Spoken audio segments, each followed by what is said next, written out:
Ya. Ya. Kita putus. Kenapa? Pikir sendiri. Ya.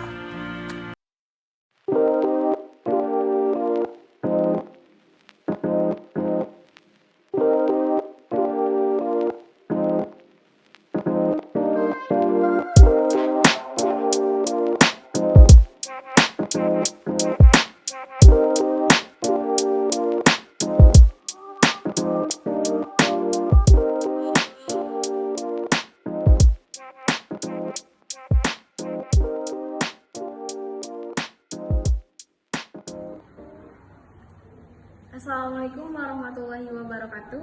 Perkenalkan, nama saya Kak Aprilia dari SMA Mawanah Cianjur. Saya di sini akan mereview novel yang berjudul Ancika, Dia Yang Bersamaku tahun 1995. Pengarang dari Pidi Baik, penerbitnya dari PT Mijan Pustaka, tahun terbitnya 2021, jumlah halamannya 340 halaman. Harga buku ini sekitar 98.000 saat saya beli di daerah Cianjur.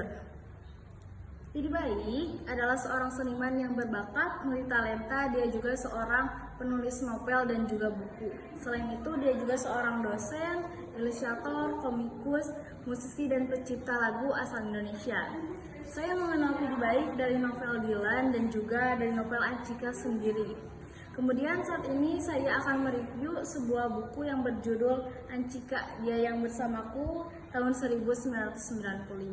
Setelah saya mereview dari bentuk fisik novel ini, sekarang saya akan menjelaskan mengenai sosok Ancika yang dijelaskan di dalam buku ini tentu saja, atau novel ini.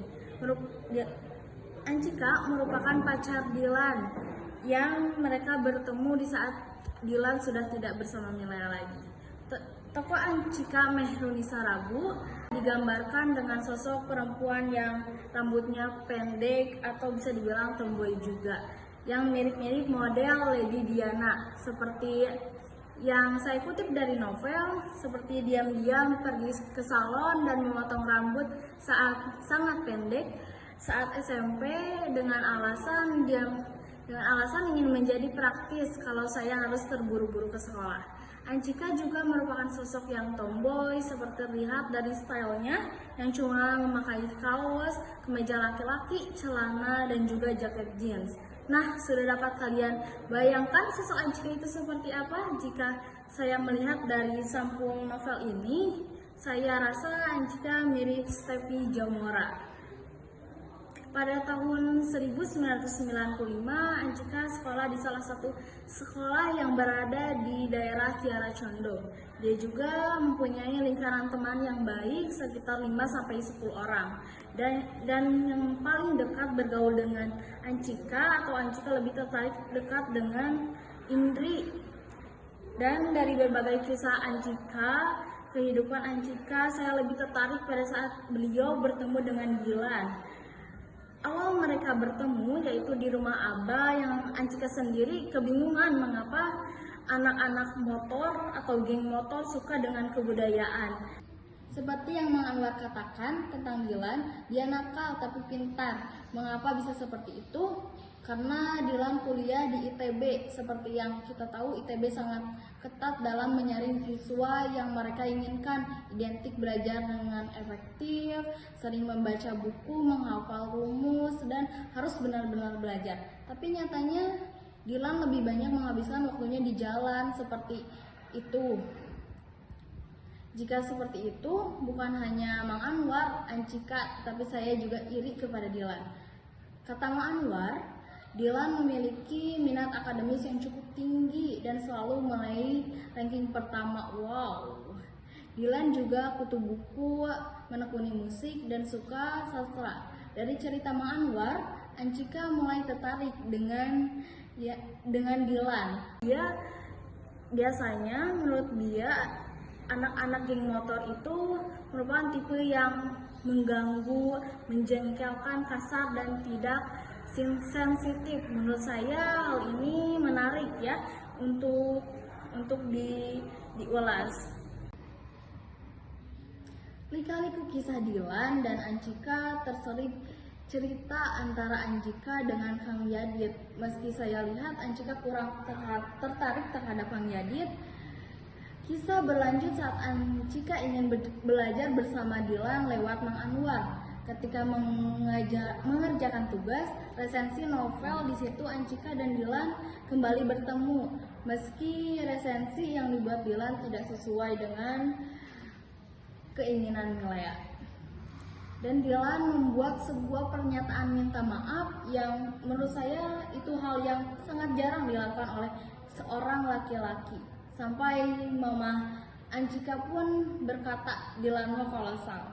Meski di dalam kisahnya Dilan pernah menghilang karena ada masalah dengan Anjika, juga pernah dekat, dan Anjika pun pernah dekat dengan Bagas, tetapi kisah mereka dimulai kembali saat Anjika pulang sekolah. Tiba-tiba Bunda, yaitu mama dari Dilan, yang membuat Anjika terkejut pada saat bertemu. Bunda memuji kecantikan Anjika yang menurut Bunda Anjika itu mirip dengannya. Meski menurut saya kisah ini terlalu rumit karena Dilan sudah berhubungan juga dengan Rurin, dan juga Dilan dibayang-bayangi kisah masa lalunya dengan Milea, tetapi Anjika selalu menegaskan, saya menyadari harus bisa menghargai kisah mereka dan tidak berusaha mau ikut campur dengan semua urusan mereka di masa lalunya. Harus mengerti ini bukan soal saya atau dia yang harus dipilih. Saya gak ada di tempat dan waktu yang sama dengan mereka, kan? Itu adalah dunia mereka, kehidupan mereka, zaman dimana saya masih bukan milik Dilan. Bahkan aku belum mengenalnya sama sekali. Saya ingin bersikap netral karena itu sederhana dan tidak rewel. Tetapi itulah cara saya bereaksi terhadap pasangan. Rangkaian peristiwa yang terjadi antara Anjika dengan Dilan yang pertama kali bertemu di rumah Abah sampai tahu-tahu Dilan akan melamar Milea. Singkat cerita, masuki pertengahan 1998 pada saat krisis moneter melanda Indonesia. Dilan dan Anjika menikah. Mereka menikah di ruang tamu yang mereka sebut ruang tamu itu menjadi penghormatan perasaan cinta kami berdua. Tidak ada perayaan besar-besaran. Meski begitu, untuk biaya pernikahan Dilan harus menjual motor kesayangannya. Dan kehidupan setelah Dilan dan Anjika menikah, mereka masih tinggal di rumah orang tua Anjika dan memiliki anak yang diharapkan bangga kepada ayah dan bundanya. Setelah rangkaian semua peristiwa itu, saya bersyukur atas anugerah keberanian dan kesabaran di masa-masa sulitnya. Saya bersyukur atas beberapa kesedihan yang berhasil kami lampaui. Hidup adalah hidup, itu tidak sendiri apa adanya. Tuhan di balik semuanya, dan begitulah cara saya menceritakannya kembali. Begitulah kisah antara Anjika dengan Dilan, dan sekian review dari saya. Semoga bermanfaat dan dapat menarik minat baca untuk kalian semua. Sekian dari saya. Wassalamualaikum warahmatullahi wabarakatuh.